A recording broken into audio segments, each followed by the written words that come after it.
방송은 주님의 사랑과 은혜를 나누기 위해 제작되었습니다.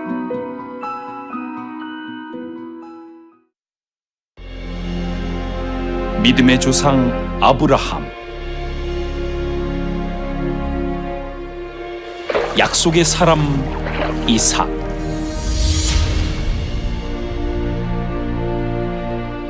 하나님과 씨름한 야곱, 하나님 마음에 합한 사람 다윗.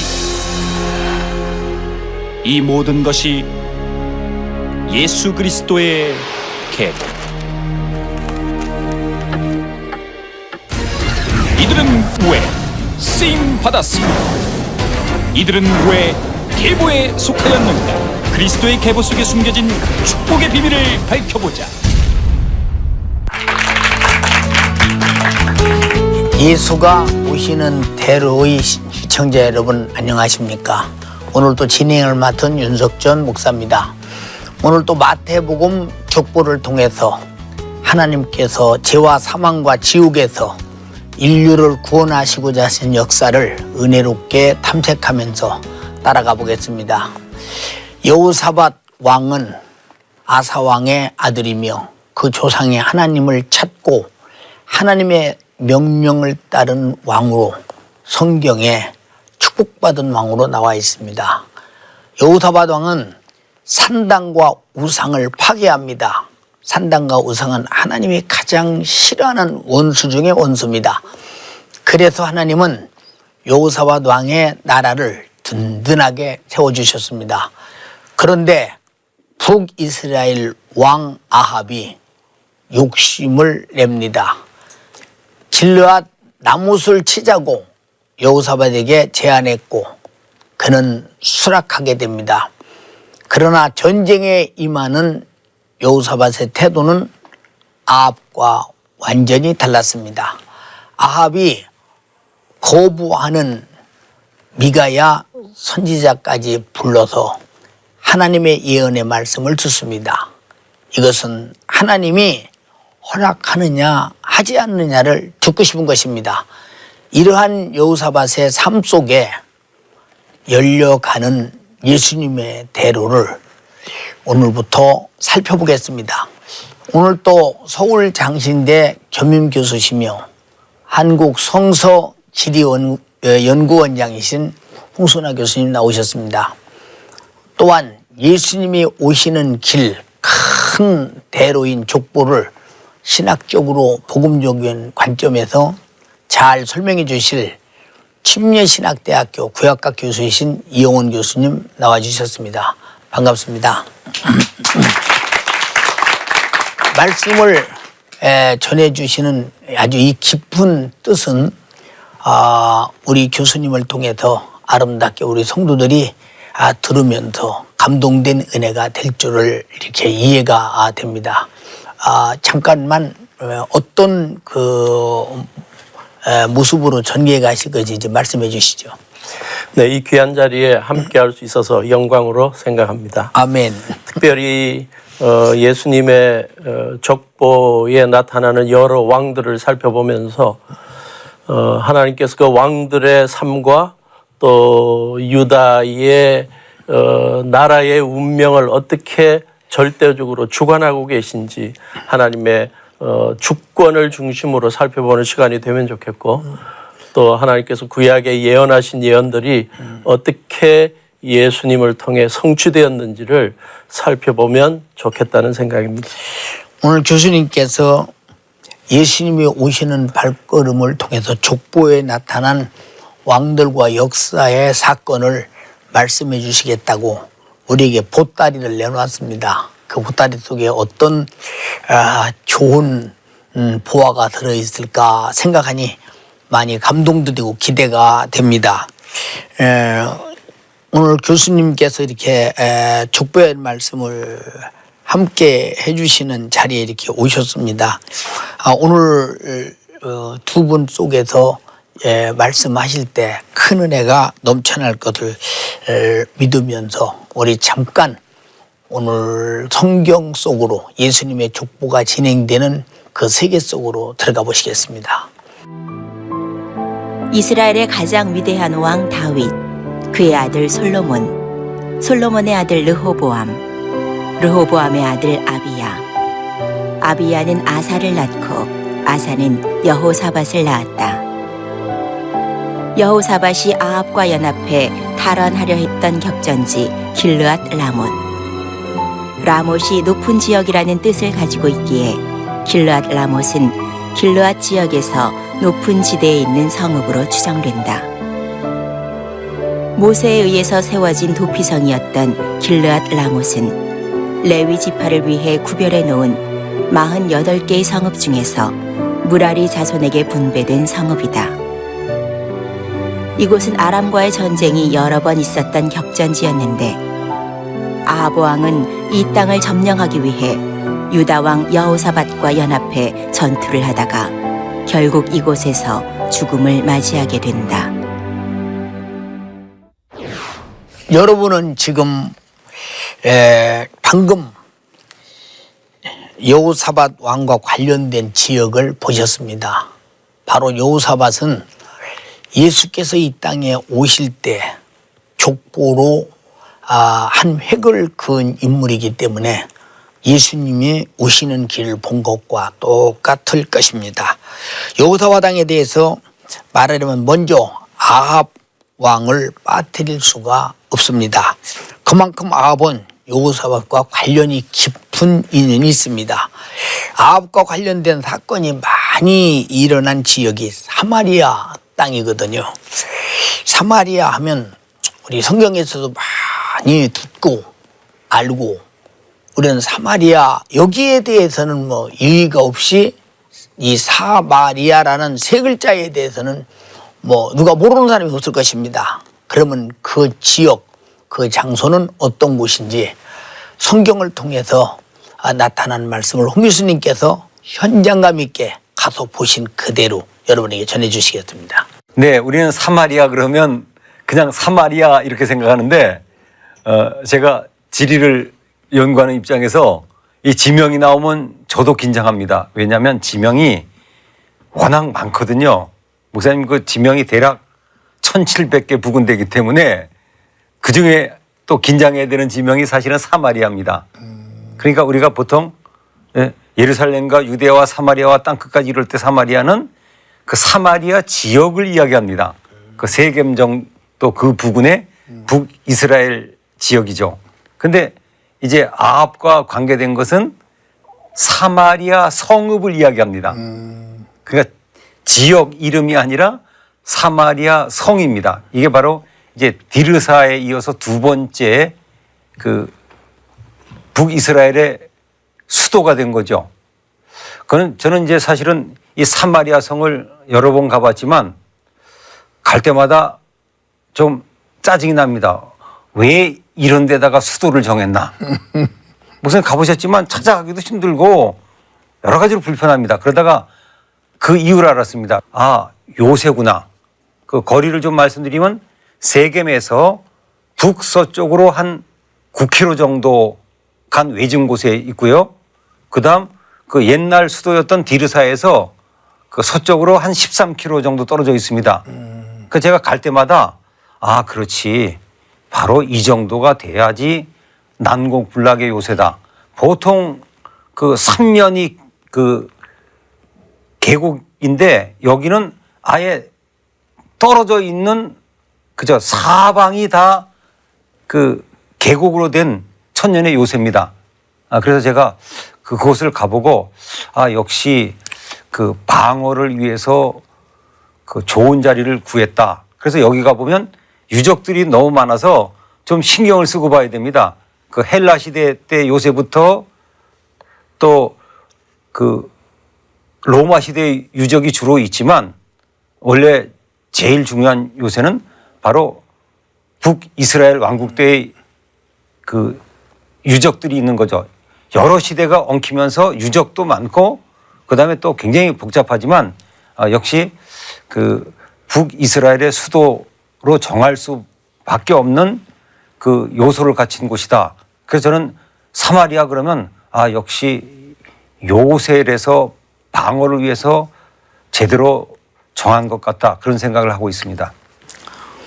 우리가 성경에 나오는 사마리아 할 때는 수가성 물가도 기억이 되고 또 아까 말씀드린 대로 예수님의 마지막 승천장에서 사마리아 땅까지 복음을 전하라 하는 것도 우리가 충분히 다 이해가 되고 있었습니다마는 오늘 홍 교수님 말씀을 통해서 사마리아라는 곳과 사마리아 성은 이렇게 어느 장소에 그 왕궁으로서 세워진 그런 요새로서 갖춰지고 있는 곳이다 함을 우리가 이해하게 됐습니다. 사마리아는 북왕국의 오므리 왕이 건설했는데 그곳이 바로 북왕국의 수도 서울입니다. 그 아들이 아합과 관련된 사건들이 아주 많은 것이기도 합니다. 성경은 북왕국 아합에 대해서 어떻게 평가하고 있는지 교수님 좀 설명해 주시겠어요? 구약 성경의 열왕기서 또 역대기서를 보면 여러 왕들의 업적을 소개하고 있는데 예. 악한 왕들은 굉장히 짧게 넘어가 버립니다. 예. 근데 신기하게도 이 아합 왕에 대해서는 열왕기 상에 보면 16장부터 22장까지 6장에 걸쳐서 예. 아주 다양한 것들을 소개하고 있습니다. 먼저 그는 지중해 전역에 무역을 하기 위해서 시돈 지역의 항구들이 필요해서 정략 결혼을 하게 됩니다. 시돈의 공주 이세벨하고 정략 결혼을 했다고 나와 있고요. 그래서 결국 무역을 통해서 이스라엘을 경제적으로 부강하게 만들었습니다. 또 22년 통치하는 동안 여러 지역, 여리고, 사마리아, 무깃도 등을 요새화시켰고 또 여러 주변 나라들하고 동맹을 맺었고 여호사밧과 유다와 동맹을 맺은 것처럼 여러 다른 지역과 동맹을 맺어서 강한 아수르하고 싸우기도 하는 그러한 어떤 면으로 군사적으로나 외교적으로 강한 모습을 보였습니다. 그러나 구약 성경이 강조하는 바는 이러한 면보다 그의 신앙적인 면을 많이 강조했던 것 같습니다. 정략 결혼을 한 결과 이세벨이 이 바알 숭배에 굉장히 열성이 많아서 그런 유다의 이 바알 예배를 드리도록 백성들을 부추기고 강요했던 그러한 아주 악한 왕후라고 기록하고 있습니다. 그래서 선지자 엘리야하고 많이 부딪히기도 했습니다. 결과적으로 열왕기상 16장에 보면 이 아합 왕에 대해 아주 안 좋은 평가를 하고 끝냅니다. 이전의 모든 사람보다 여호와 보시기에 악을 더욱 행했다. 북왕국 이스라엘을 만든 여로보암 왕도 악했는데 그 사람보다 훨씬 악하다. 시돈 사람의 왕 엣바알 딸 이세벨을 아내로 삼아서 바알 예배를 이 사마리아에 퍼뜨렸다. 또 아세라의 신상을 만들었다. 결국 이스라엘 모든 왕보다 심히 여호와 하나님을 노하시게 했다라고 부정적으로 평가하고 있습니다. 우리가 오늘 교수님 말씀 이렇게 들으면서 평소에 느꼈던 아합, 사실 하나님이 가장 싫어하는 짓만 계속해서 했는데요. 사실 이방인 그 시돈 땅의 왕의 딸을 데리다가 아내를 삼고 그 아내가 가지고 온 그 우상인 참 이 바알을 섬기고 어떻게 하나님께서 세운 나라가 자기의 조상 다윗부터 내려오는 하나님이 세워서 움직이는 나라라는 것을 알면서도 이런 짓을 했을까 생각하면 사람이 타락할 때 보면 상상할 수 없이 망각하고 타락하는 것을 많이 보게 될 때 이런 악한 세계는 악한 영의 역사 속에서 얼마든지 진행해 가고 있다.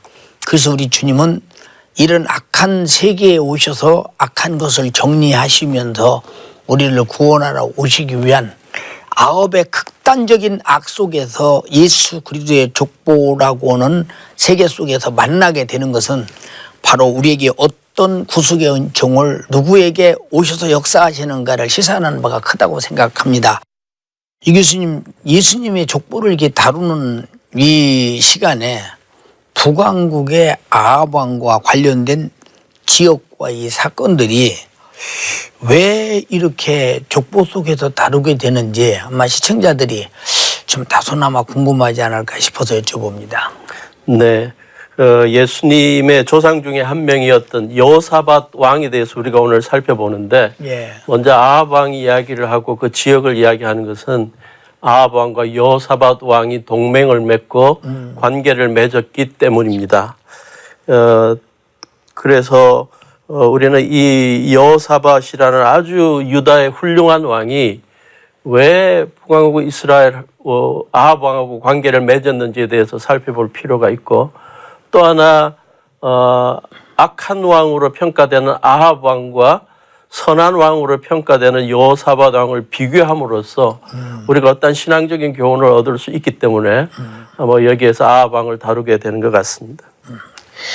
참 우리 예수님이 이렇게 여호사밧이라고 하는 왕을 족보로 하고 오시는 면에서 지금 예수님은 그 길에 오고 계시면서 지금 아합과 관계 속에서 일어난 모든 사건들이 예수님이 이 땅에 오셔서 어떤 사역을 하시며 어떻게 사실 것인가를 잘 말해주고 있으면서 예수께서도 이 땅에 오셔서 이 지구상의 수많은 행악자의 죄인을 찾고 만나서 그들과 더불어 예수 그리스도가 누구인지를 알리면서 자기 복음을 전했던 일을 우리가 눈앞에 보게 되면서 이런 그 여호사밧과 아합이라고 하는 극과 극의 왕들이 연합할 수 있었다는 것은 바로 거룩한 예수 그리스도와 죄로 멸망할 인간들이 예수 그리스도로 더불어 연합할 수 있다는 부분에 대해서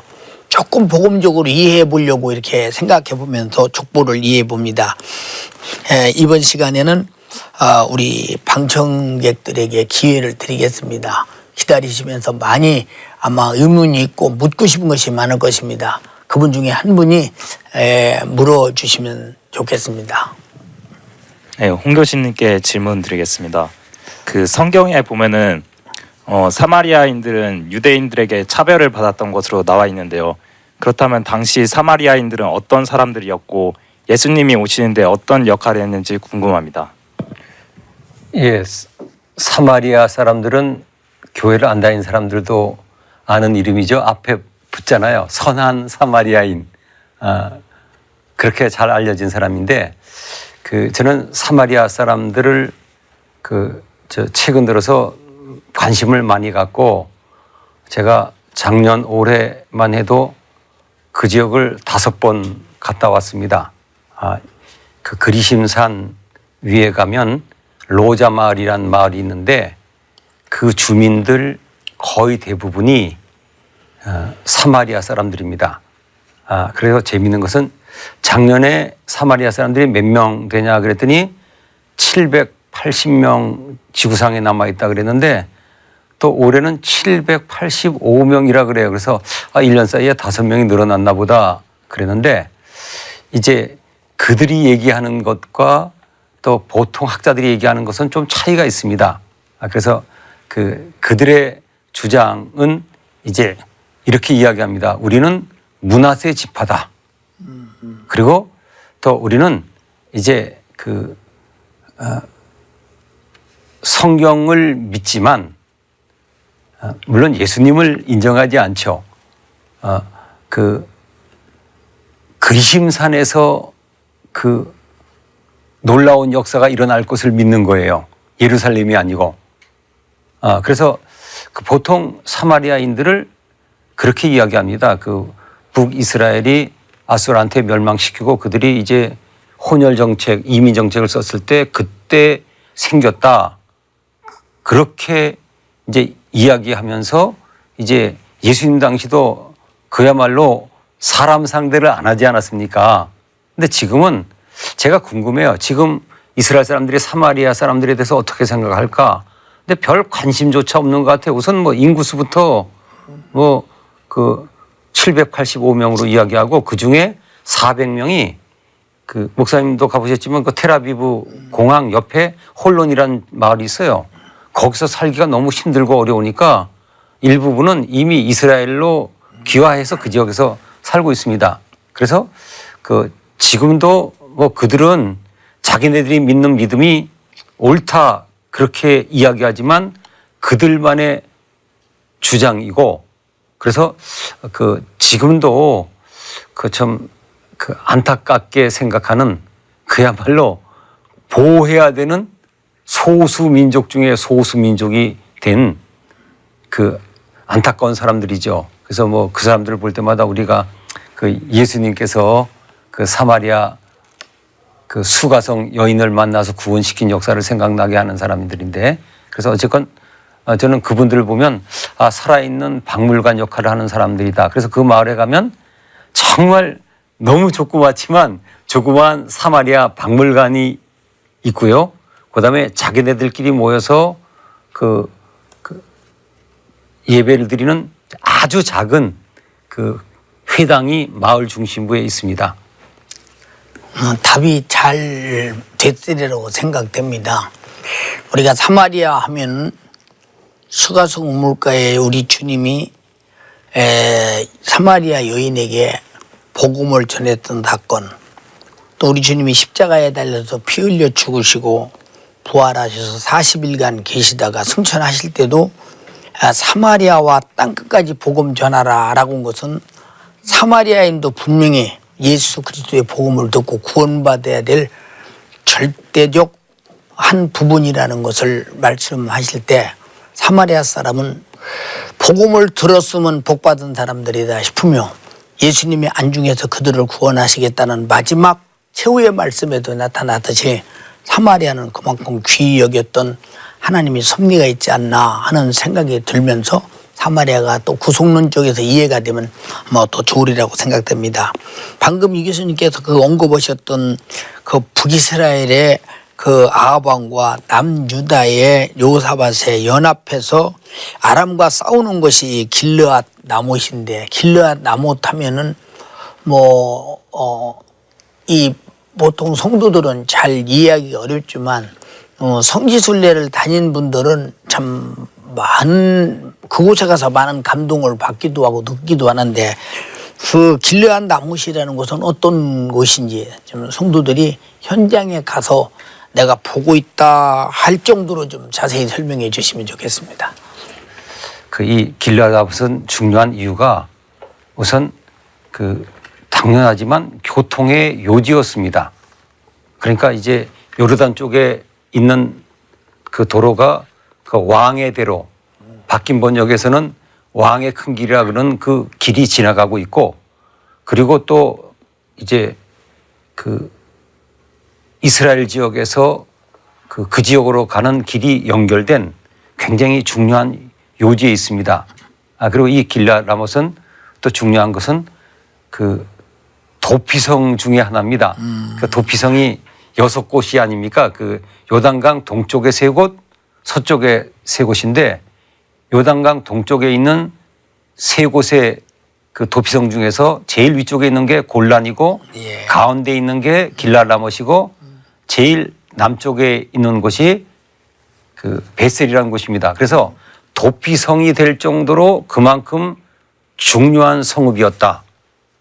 그래서 이곳은 그 이제 지역에 가보면 그 지역을 길르앗 라못이라 그럽니다. 그러면 이제 지명을 풀이하면 굉장히 재밌습니다. 라못은 일종의 이제 높은 곳 그런 뜻인데 그 지역이 길르앗입니다. 그러니까 풀이하면 길르앗 지방에 있는 높은 곳. 그때 옛날에 그 요지들은 거의 다 뭐 목사님 가보시지만 다 언덕 위에 있지 않습니까? 그렇죠. 그래서 이제 성경 시대의 유적도 있고 그 굉장히 알려진 곳입니다. 그래서 제가 그 지역을 가면은 참 재미있는 것은 그 길르앗 나못 유적지 위를 베드인 한 가족이 양을 키우면서 살고 있습니다. 그래서 거기 방문해서 재미난 일들이 있습니다. 그래서 그 베드인도 만나고 그 유적도 보고 그러는데 이 길르앗 나못은 이제 그만큼 중요한 것이기 때문에 그곳을 차지해야만 길르앗 지역을 장악하기 때문에 그 전쟁터가 될 수밖에 없는 중요한 요지였습니다. 그러니까 도피성이 또 이스라엘 민족이 운명이 걸린 전쟁터로 변하는 이 비극의 현장이 되고 있습니다. 참 영광의 장소, 피신의 장소가 전쟁터가 되는 그 슬픔의 장소가 되었습니다. 항상 그 치명적으로나 아니면 그 이 큰 대로나 어떤 풍부한 물이나 또 재물이 있거나 요새가 되거나 그러면 언제든지 그곳에는 서로 차지해 보겠다는 전투 같은 것이 일어나는 것을 많이 이렇게 보게 됩니다. 그것도 자기들의 생존의 입장에서 아마 그런 것이 아닌가 생각이 됩니다. 이 교수님, 이 기르앗 라못의 그 전투에 대해서 성경에는 어떻게 이렇게 나와 있는지요? 네, 열왕기상 22장하고 역대하 18장에 이 전투에 대해서 언급하고 있습니다. 예. 아마 구약에 나오는 전투 가운데 가장 흥미로운 전투라고도 할 수 있는 그러한 사건이 일어나는데요. 이 전쟁은 목사님 말씀하신 것처럼 아합 왕에게는 참 중요한 전투였다고 봅니다.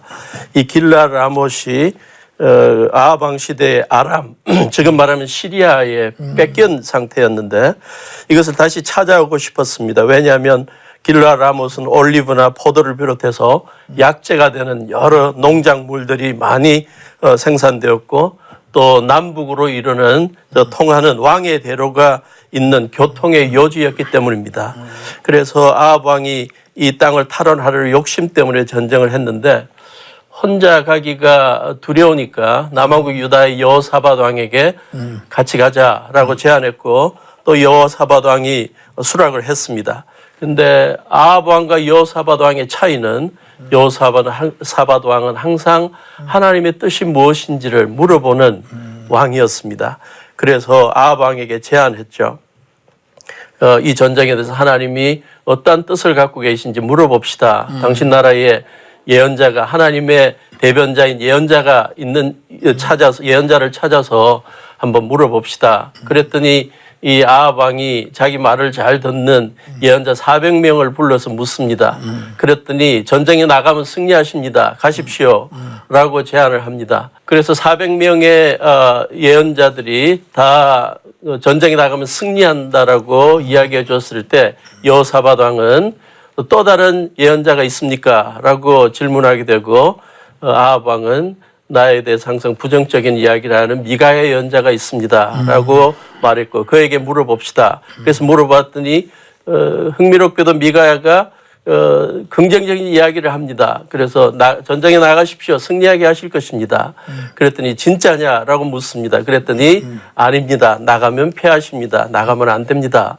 그런 이야기를 했는데도 이 아합 왕은 욕심을 가지고 전쟁에 나가서 결국 전쟁에서 패하고 아합 왕은 죽게 됩니다.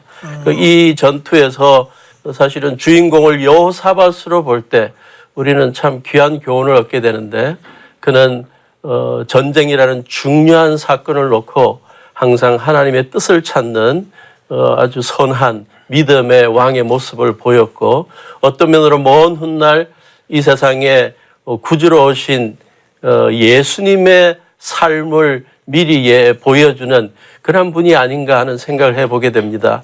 예수님도 이 땅에서 십자가를 지시기 전 이 땅에서 천국의 복음을 전할 때마다 매일 이른 새벽에 기도하셨고 한적한 곳에서 하나님의 뜻을 찾으셨고 또 십자가를 져야 하는 그 중요한 시점에도 주님의 뜻을 물어보는 그러한 귀한 모습을 보였을 때 그 조상 여호사밧에서부터 그러한 것이 보여져서 그 예수님께도 그것이 나타난다는 사실이 아주 흥미롭습니다. 참 우리 교수님 말씀 들으면서 우리가 무슨 문제가 있어도 누구에게 가서 묻느냐가 가장 중요하고 또 어려서부터 성장하면서 누구 영향을 받느냐가 가장 중요한데 아합은 그 이세벨의 영향을 받고 그 참 우상의 영향 속에 있다 보니 하나님을 의지하는 것보다 거짓 선지자들의 그 말을 들으면서 실행한 전쟁에서 목숨을 잃고 그 패배하는 역사가 일어났고 그래서 우리도 무슨 일이 있을 때마다 누구에게 물어야 되겠느냐 가장 답을 정확하게 하시는 하나님이신 성경에게 물으면 성경에 그 답이 있으리라고 생각되면서 오늘 우리에게 예수님이 하나님의 말씀을 쫓아 이 땅에 오시고 그 말씀을 행하러 왔고 말씀을 전하러 왔고 말씀을 이루러 오신 그 주님과 더불어 그 목소리를 듣고 산다면 우리 여호사밧과 같이 싸우지 않고도 승리자가 되리라고 생각이 되면서 우리에게 주시는 예수님이 오시는 대로가 어떤 대로인가를 우리에게도 활짝 열어주는 것 같아서 감사에 맞지 않습니다. 홍 교수님 그 기르앗 그 나못의 당시 그 아까 말씀하셨던 도피성이 있지 않습니까? 도피성이 유명한데 뭐 대충 도피성은 구약을 잘 다루시는 분들이 이게 말씀을 하시고 또 도피성이라고 해도 그 도피성이 어떤 것인가를 잘 모르는 분들이 많은데 이러한 도피성이 우리에게 주는 신앙적 교훈이 무엇인지 이거는 우리 교수님께서 좀 설명해 주세요. 네, 홍 교수님께서 아까 잠깐 언급을 하셨지만 구약 성경 내에서 도피성은 의도하지 않고 실수로 사람을 죽이게 된 자가 정당한 재판을 받을 때까지 그 피해자의 친지들로부터 보복을 당하지 않도록 막아주는 그러한 장소였습니다. 한 걸음 나아가서 도피성 내에 머무는 동안 그것을 지키는 제사장이 죽게 되면 그 사람은 사면이 되는 그래서 자유롭게 되는 그러한 제도이기도 했습니다. 그래서 실수로 사람을 죽인 자의 인권을 보호해주는 제도여서 하나님께서 하나님의 백성들의 사회를 얼마나 그 인권을 존중하는 사회로 만들기를 원하시는지를 보여주는 제도라고 봅니다. 그런데 성경 전체를 놓고 볼 때 이 도피성이 암시하는 그리스도론적인 의미를 생각해 볼 수 있습니다. 누구든지 하나님 앞에서 죄인된 자가 구세주 예수님께 나오면 회개하고 나오면 구원을 얻을 수 있다 아멘. 하는 사실을 암시해 준다고 봅니다.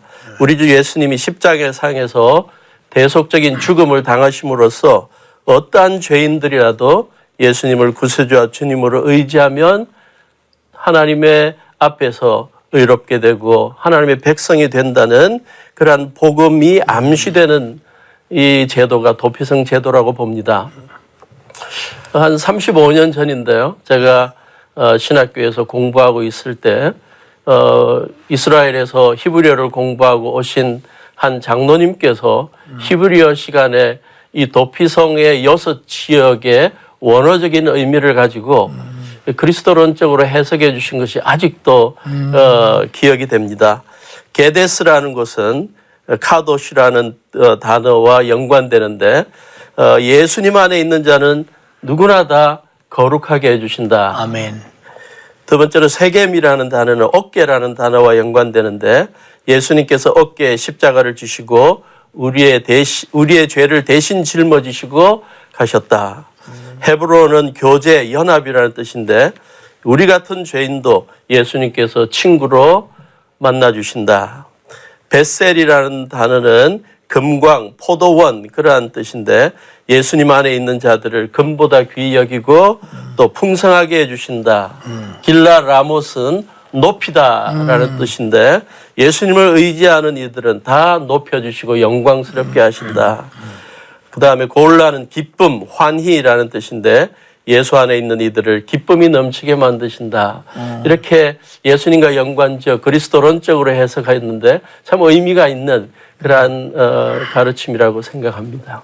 오늘 교수님 말씀을 들으면서 요한복음 5장을 읽어보면 성경이 나를 말하고 아버지도 나를 말하고 그래서 성경과 하나님 아버지께서는 예수 그리스도를 말하고 계시다라고 증거하고 계시다라고 이렇게 말씀하셨는데 하나님께서 기록한 모든 이 도피성의 사건의 히브리어 하나하나 뜻이 예수 그리스도를 상징한다는 데 대해서 또 하나의 큰 감동과 깨달음이 됩니다. 아까 교수님께서 그 도피성의 제사장이 죽으면 사면 된다고 그랬는데 거기서 또 오는 감동이 우리 주님은 만인의 우리들의 제사장이요 우리 죄를 짊어지고 십자가에 달려 죽으시는 순간 인류가 다 그를 믿고 회개하면 우리 죄는 다 사면되고 죄와 사망과 지옥에서 자유를 얻듯이 바로 그런 도피성의 제사장의 죽음의 사건 속에서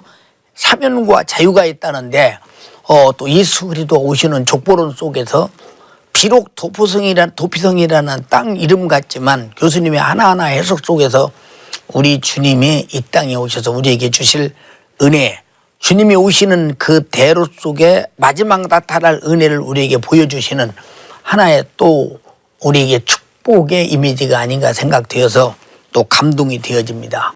지금 우리와 함께하면서 교수님들의 이렇게 말씀을 잘 듣고 이해하면서 내가 다소 이런 점은 더 좀 이해하고 알았으면 좋겠다 하는 부분들이 아마 머릿속에서 튀어나왔으리라고 생각됩니다. 그런 부분이 있는 분들이 있거든 방청객 중에서 질문해 주시기 바랍니다. 네, 저는 이 교수님께 여쭤보겠는데요.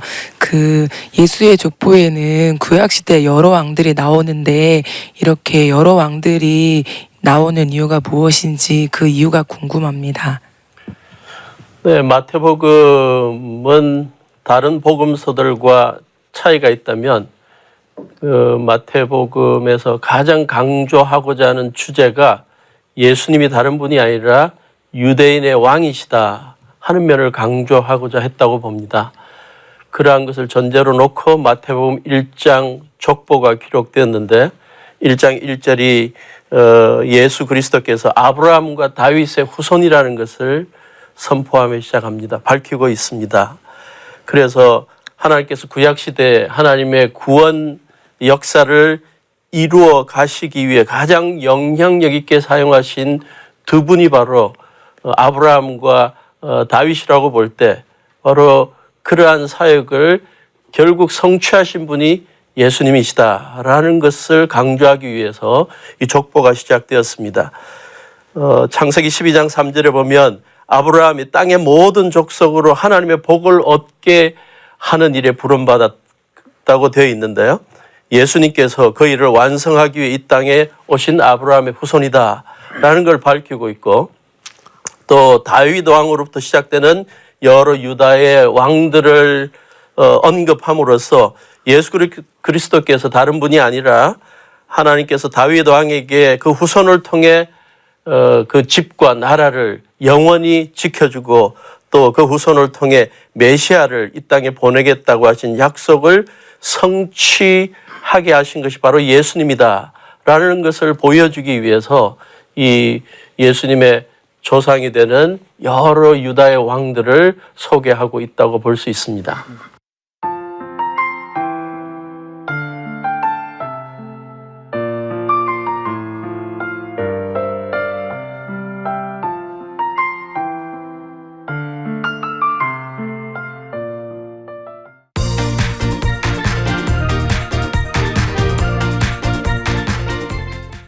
자, 그럼 이번에는 시청자 여러분에게 드리는 퀴즈 시간입니다.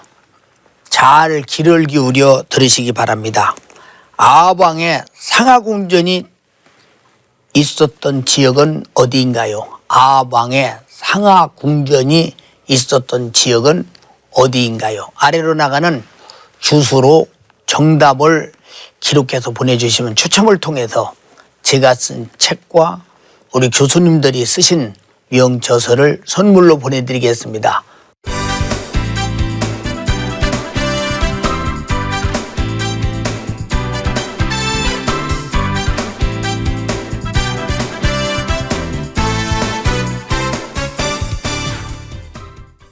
오늘 나와주신 두 교수님들의 말씀을 들으면서 하나님께서 여호사밧을 택해서 그를 통해 역사하신 과정 속에서 예수 그리스도가 이 땅에 오시는 길에 발자국 소리가 들리는 것처럼 한 발짝 한 발짝 지구상의 구원이 다가오고 그리고 주님의 목소리가 들리는 것 같았습니다. 오늘 두 분 나와주셔서 감사합니다.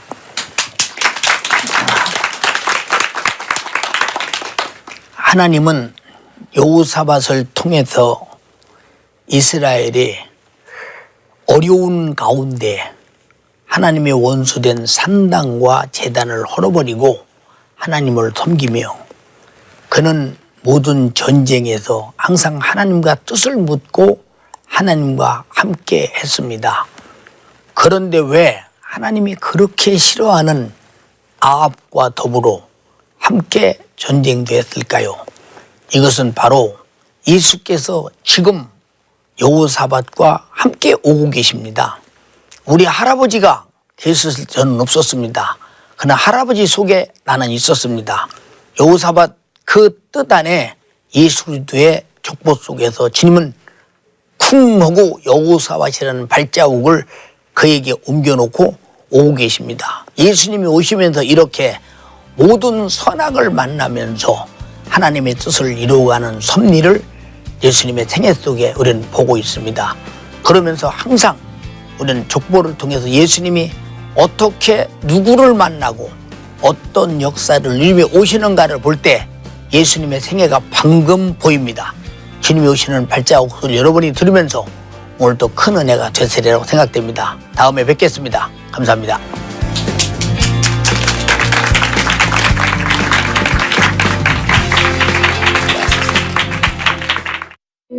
이 방송을 보시고 영상선교에 참여하실 분은 ARS 060-800-1111번을 눌러주세요.